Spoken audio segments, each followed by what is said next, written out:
Welcome, world. We're here at Everybody Struggles. We have another special guest. It's my good friend, Mr. Nate Phillips. The crazy thing is, we've known each other since college, back in the city days. Like 2008. He's probably one of the best receivers that I've ever seen. Fast, big, catch. The cool thing is, he's a model. I can say you're an actor too.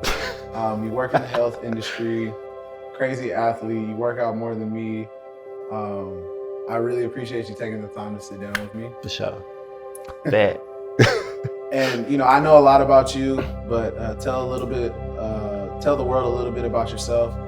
Who you are, where you're from, and what you're currently working on. Sure. As you know, I'm Nate. I'm from Oakland. First generation American, I guess you could say. My background, Trinidadian and Norwegian. Yeah.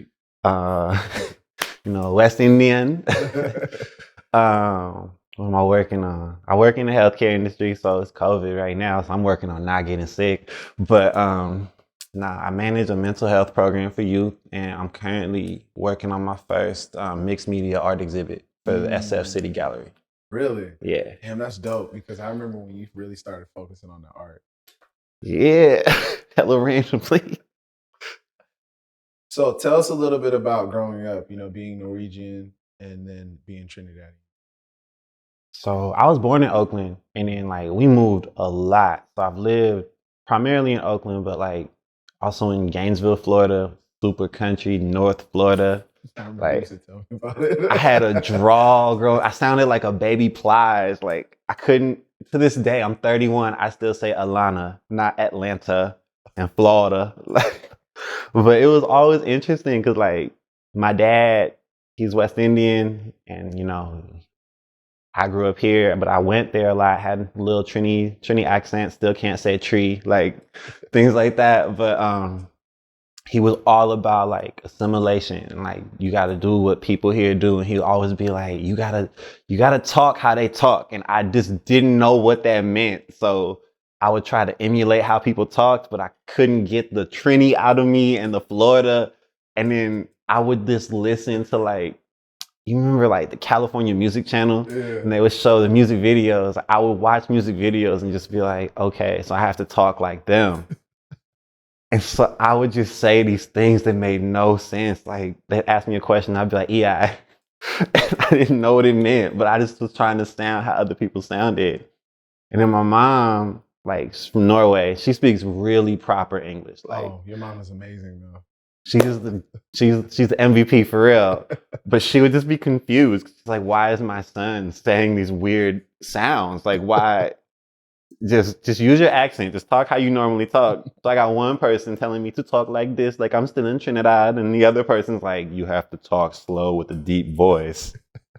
And somehow, the bass never caught me. Right. I still sound like I'm 12, but eventually I got there. But other than that, it was pretty normal. Other than moved a lot. I think I lived in 9 or 10 houses growing up. So nobody could keep track of where we lived. I couldn't either. And in Oakland, the first question is where are you from? I used to always ask you that too. And I just sit there confused, I gotta think about this. But originally I'm from West Oakland, so I just feel like I'm from the West, I guess. And it's crazy because when I moved to the Bay, that's what I used to be like, I don't know, East Berkeley, South Berkeley, I live in the hills. First time, it's my first year in the Bay. I didn't know nobody. I'm from Riverside. Right. I didn't even know where Riverside was until I was 19. People still don't. I only know because I took the wrong turn my first time driving to LA. But yeah, growing up in Oakland was cool. It's you don't realize it's not normal, some of the things you're exposed to until much later. Right. But growing up, it was oh, this is cool. So now we want to get into a little more about, your own experiences. What's the hardest thing that you've dealt with in your life? The hardest thing, it's probably a combination of a couple things, but the single event is sitting in therapy. Just being there, I don't need this. I was done dirty. I'm not the one with the problem. Right. And then telling my therapist about an experience with a former partner, and her being oh, that's rape. and like just sitting there and being like, yeah, what? Right. And like just like, nah, that's not. That's right. And then it's just like all the emotions hit, but because at the time it's like had so many walls up, they hit inside. On the outside, I was just like,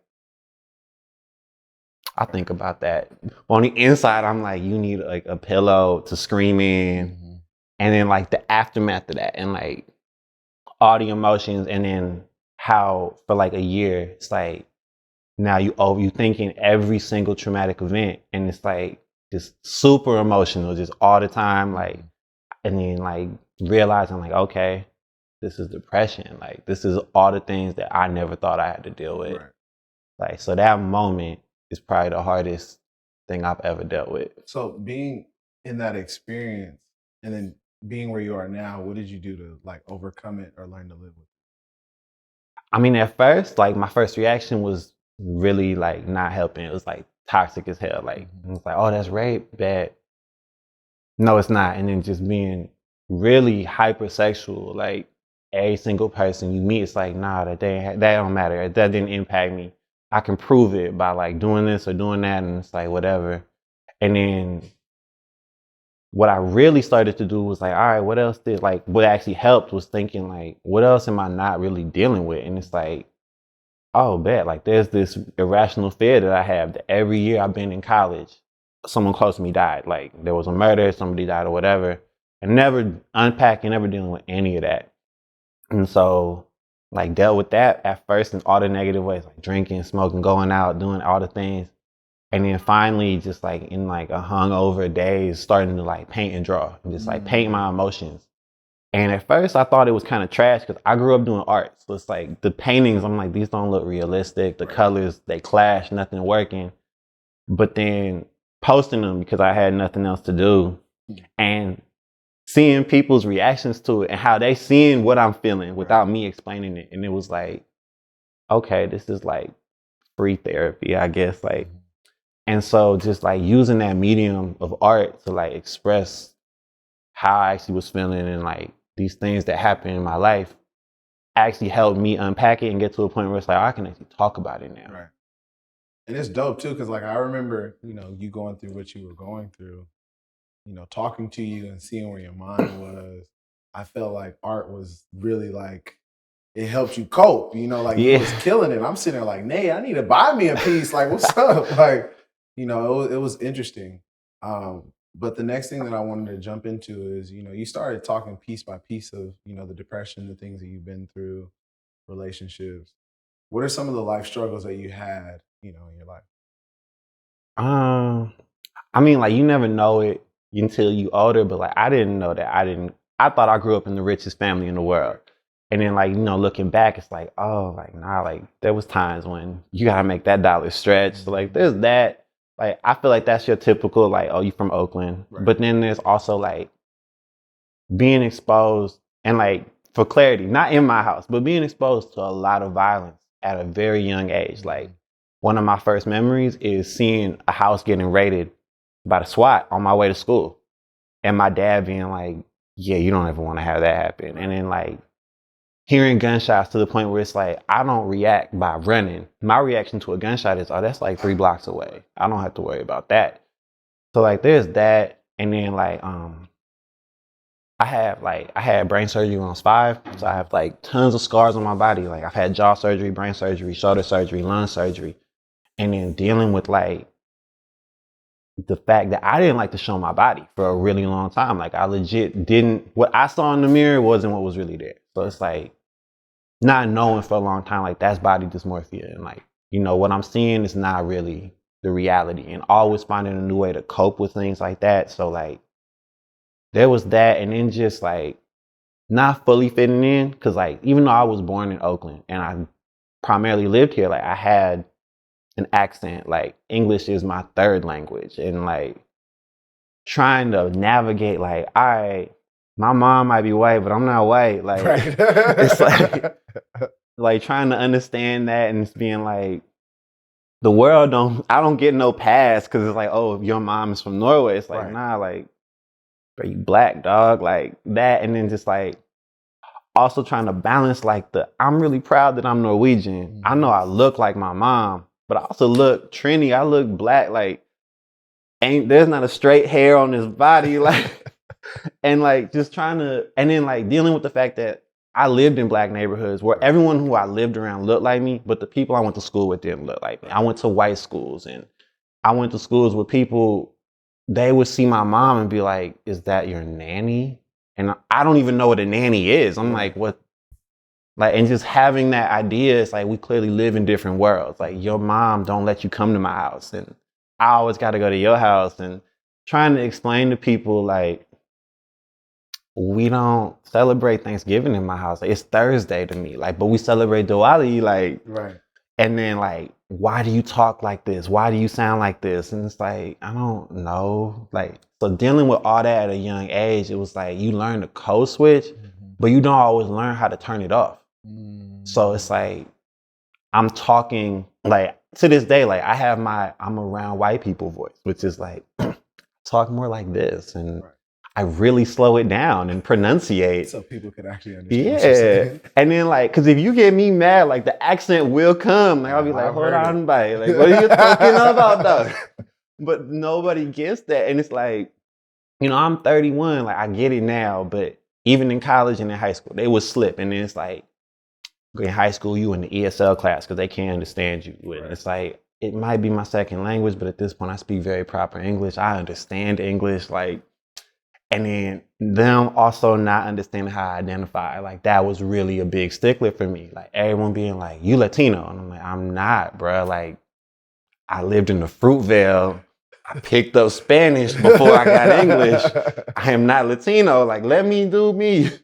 And then just kind of being like classified by someone else who don't know your story and having to learn, like, I can actually correct people at any point. Like, just because you older than me don't mean you know me.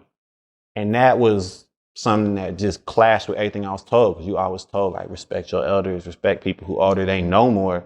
But in every situation I'm in, it was like, how do you know more? But I have to choose between being Trini or Norwegian, or I can't be none. I'm just black. And it's like, I am black. I'm proud as hell to be black, but I also celebrate that I'm Trini, I'm West Indian. And it's like, having that conflict at 12 and 14, it's not the same as being 31 and being like, you're right, I am black. Right. But my family come from this island where we got a culture and, it blend. And if you actually let me talk, you learn something about, so like, that was like a real big thing growing up, where it was like, I just didn't know how to deal with that. And then add to that, like, you have friends who are dying at a young age and just being like, I don't have the capacity to deal with this. So it's like, the way that I coped with it was, if I don't know you like that, I can't react. Like, oh, your friend got killed? I'm sorry, dog. Right. But it's not going to impact my day. I'm going to keep it pushing. Right. And so like all that, like, you learn to just push things to the side and not care. And you just joke about everything. And then, eventually that come up. So it's like, kind of suck. Right. So what did you do to overcome or live with these, coping mechanisms? I mean, part of it wasn't even what I necessarily wanted to do. Like, when I was in grad school, our former teammate Daryl passed away. That was so hard. And that was the first time when it all kind of like hit me at once. Like, and up until that point, like, I didn't drink. I was that straight edge, nerdy kid. And I was in LA at the time. I was walking into a movie and I got a call from another friend who knows him. And he was like, oh, Daryl died. And my reaction was, what? Bet. Went on with my day. I didn't tell my girlfriend at the time until hours later. And then like, I'm trying to sleep and I couldn't. And for the first time in my life, I was like, she got rum. I got up and just chugged it. And it was like, I still didn't have a reaction until I was drunk. And all of a sudden I'm sad. Like, I'm thinking about every single person. And it was like, I don't know how to process it. So at first what I did was just talk to her, which she was like super supportive. Like, to this day, we're not together, but she's like the greatest person in the world. And it's like, she's the one who was like, you need to talk to people about this. You can't just dig it down. But at the time I didn't know how. So it was like, I started like writing poetry and stuff, but I ain't share it with nobody. It's just like, oh, I got this. Like, that's how I am now. Like, I just did that. But I would start to talk more about like to people who would listen, like, oh yeah, like I don't think I react to things the right way. Like the reaction is so delayed, and when it comes, it's like anger or just like it come out as a joke or something. It just doesn't come out right. So I tried really hard to just express it in the moment. So that way, if people were around when I had these weird reactions, it was like, okay, at least he told me. Right. And then when I got older and actually went to therapy, I was just like, I'll talk about it more then. Life changing. Exactly. And then like I started using art to do it really because it's like, all right, art is my thing. Like I can make this look and feel however I want. Then no one can tell me it's wrong. So I would just put all my emotions on there and then write a description about what I painted. So it's like you can interpret it how you want, but this is what I was going through when I made it. And that helped me process it a lot. Yeah, perception is key. I mean, I think you kind of honed it in. That's one of the reasons why I feel like, you know, I'm kind of doing what I'm doing and trying to influence other people to do the same thing. Like, you know, put those raw emotions into something like love. Like if you put in art, it becomes like the most beautiful thing in the world. So like, I appreciate you sharing that, and you know, it's very eye opening to see stuff like that. For sure. So my next question is, we're gonna dig a little deeper, and this is a good question to ask because these are some of the things that people kind of deal with on a daily basis. But what are some of the daily struggles that are holding you back from your fullest potential? From my fullest potential, I mean, one of the biggest things that holds me back still is like trying to figure out how, like, as a like 6'3" black dude, how do I speak up for myself and not be the angry black guy? So like you know, for the first time in my life, I negotiated a salary, which was like scary for me because I'm like, they could pull the offer, Right. like, and like I was insulted by what they offered me at first. So it's like, how do I express to you like I'm more qualified? That's why you offered this to me, but you're not about to give me this like underpaid pay. Like, so like even with that, like just I did it, but I was sweating bullets. And then all it ended up taking was me sending my resume and being like, nah, like you need to reconsider this, so I'm not gonna accept the job. And it took them a while, but you know, doing that, but as a whole, just like speaking up for myself and trying to balance that fear with what I need to do, like that. And then also just like doing what I really feel like doing. Like I feel like even as the 31-year-old, like I still had that balance in my head of like, well, you a dude, you can't express that. They're gonna think that's this, they're gonna think that's that. And it's like whenever I actually take the time to just be like, this is me, I'm that weird dude, like this is what I do. It's never backfired, but there's always that wall. And it takes me forever to get over it. And I'm like, I don't know how do I do this? And so like on a daily basis, I still deal with that. And it's like really hard. So speaking on that, what do you do to like learn to get over it, overcome it? I mean, what I used to do is I would try to find someone to hype me up. Like, no, you're good. You should do it.